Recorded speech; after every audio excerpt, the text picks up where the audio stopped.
Hello, my name is Genevieve Vitale. I just wanted to come on here quick. Lauren had asked me to come on and do a video of how 2020, how you got through like 2020 and still found our faith and love in God. I'm just going to do a quick video here, a recap of this is one main point I wanted to make, how God truly was with us in 2019. My youngest daughter, Mariana, was born November 3rd, 2018. When she was born, she came very quickly. I got to the hospital and I was in labor, and 45 minutes later, I was 9 centimeters dilated. 45 minutes later, she came. And she came quickly. We almost didn't make it to the hospital. So she was born November 3rd, like I said. And when we brought her home, the first 2 weeks, she slept great. Like, we were like, oh, this is great. We all know as moms, as dads, as parents, you know, when we bring the babies home, you never know what to expect, if they're going to cry a lot, if they're going to be good sleepers, but you hope and pray for the best. So the first 2 weeks was great. She slept really great. And then I noticed she was what I thought. I thought she had gas problems, and I tried everything. My husband and I tried everything because she would just scream all the time. We'd put her down. She'd only want me. I was nursing her. I thought, okay, maybe she's just a little gassy. To make a long story short, for like a whole year, we dealt with her screaming, and I went to the doctors multiple times and was like, what's going on with my daughter? This isn't right. Deep down inside, I knew something was wrong. So her first birthday party, we just had it at like a pavilion place. I think it was at Troop Fire Hall, I want to say. Troop Fire Hall, I'm saying it wrong. And she was really tired that day, and I just thought, okay, maybe she's coming down with a cold. And then her birthday party was November 2nd. Her actual birthday party, November 3rd, I noticed she was getting goopy eyes. So I was like, oh, great, on her birthday, she got pink eye. So it was a Sunday. I brought her to urgent care, and they said she had pink eye in both eyes. I wasn't surprised. So no big deal. We'll get medicine. That'll fix it, a couple days, whatever. It'll be cleared up. Then as I was nursing her on Monday, my husband was at work. My older daughter, Stella, at the time, 4.5 at this point. I was sitting nursing her, and I noticed, I looked at her chest, and I was like, she's not breathing right. Something is wrong. She was not breathing right. So I brought her to the ER.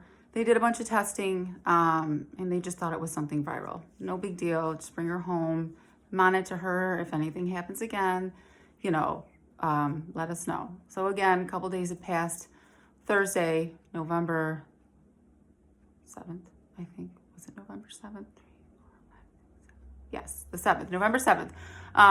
Again, that night, I laid her down. She was screaming, and I looked at her chest, and I just knew deep down inside something was wrong. So I'm texting everybody. I'm texting my aunt, who is a nurse. I'm texting a friend of mine who's a neurologist. I'm texting like everybody, like, something's not right. This isn't right. And they both said to me, you're a mom. Mommy instincts. If you think something is wrong, go. So I went to the ER again, and it was a different doctor this time. And he looked at me and he said, something's not right. I'm going to do a chest x-ray. So they did a chest x-ray. Found out that she had 8 ounces of fluid in her left lung. So they thought she had pneumonia. So they're like, we're going to send you to upstate. Okay, no problem, Golisano's. Scary, but it'll be a couple days and she'll be out of the hospital. So we get to the hospital and they're checking her, and I'm exhausted. I'm in tears. My husband's at home. He's not feeling well. It's the middle of the night, probably 2 a.m. He's home because it's the middle of the night, and he's home with my older daughter. So they were like, we're going to do an invasive ultrasound. So I was like, okay, no problem. So they did an ultrasound on her, and again, the ultrasound was taking forever. Most of us women who have had ultrasounds know that they're usually not that long, and if they are, then usually something's up. So they did the ultrasound, and then it was, I don't even know what time it was, probably like, again, 3 a.m. at this point or something. And the weather was horrible, so my poor husband is like, what's going on? He wasn't feeling well. So a doctor comes in and she just looks at me, and I'm like, okay, what's going on? You guys figure it out. Pneumonia, what do you guys got to do? She said there's a tumor in her left lung, and it's too perfect of a shape. And I was like, too perfect of a shape? What does that mean? To be a tumor or something. And I was like, huh. So she goes, it's too perfect of a shape of a mass or something like that. My mind at that point was, what's going on with my daughter? So the minute she said like tumor mass, I was like, what the? She said, I'm sorry, too perfect of a shape to be like pneumonia. And she said it was a mass. And I'm like, mass? What the heck? So to make a long story short, because I know this video is not supposed to be that long, we found out that my daughter, at 1 year old, got diagnosed with a neuroblastoma in her left lung.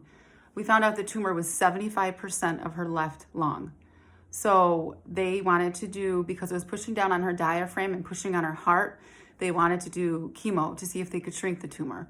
Well, they did 2 rounds of chemo, and right before Christmas, we met with the oncologist and they did more x-rays and stuff to see if it had shrunk. The tumor didn't shrink at all. So the chemo did nothing. So January 2nd of 2020, they went in and did the surgery to remove the tumor. And the surgeon did tell us before they were going to do the surgery that it was going to be a very, he was confident, but it was also going to be a very tricky surgery because of how big the tumor was, how small she was, and it was pushing down on her diaphragm and on her heart.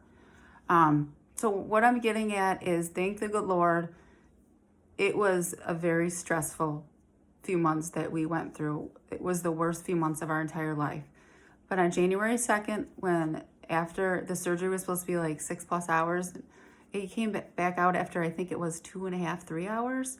And he said he got the whole tumor out and that she only had a few spots, microscopic spots on her spine. So this was January 2nd, 2020. But for the most part, he got like the whole tumor out, besides those few spots that he couldn't get. So what I'm getting at here is that was the hardest time of our lives. And I was angry and I was mad at God, but all the support, all the love we had, everybody praying for us, it truly showed me God's mercy and love, and that he healed our daughter. Like, he healed her. It was 75% of her left lung. Like, the surgery was so tricky, and the fact that the surgeon, God bless him, and the nurses and the staff and everybody there got her tumor out just showed me my faith that much more. And my husband, all the people, like I said, we had supporting us, praying for us. We couldn't thank them enough, because I truly believe with all the love and support and prayers, our daughter is truly a miracle, and God put her through that for a reason, as awful as it sounds, to show us that he is always there. He is always faithful, no matter what we go through, he's always there. So I just wanted to hop on here and say that 2020, although COVID happened and is still going on, I was like, if we can get through that, especially if my daughter can get through a tumor, 75% of her lung, a cancerous tumor, if she can get that removed, and she is a walking, talking miracle. She's doing wonderfully now. The spots on her spine have actually started to shrink even more. So that just, again, true miracle. Like, God is truly with us. And even during the hard times when you think that he's not, he's truly there. And I'm just forever grateful, blessed, so happy that I have God in my life and in my family's life. And, although COVID has thrown so many things at us, God is truly with us. If we pray and if we listen to him, he is there no matter what. I thank God every day that I have my faith, that I have Mariana here with me, my husband, my older daughter, Stella. They're my true blessings. And I thank God each and every day that he was there for us the whole way through.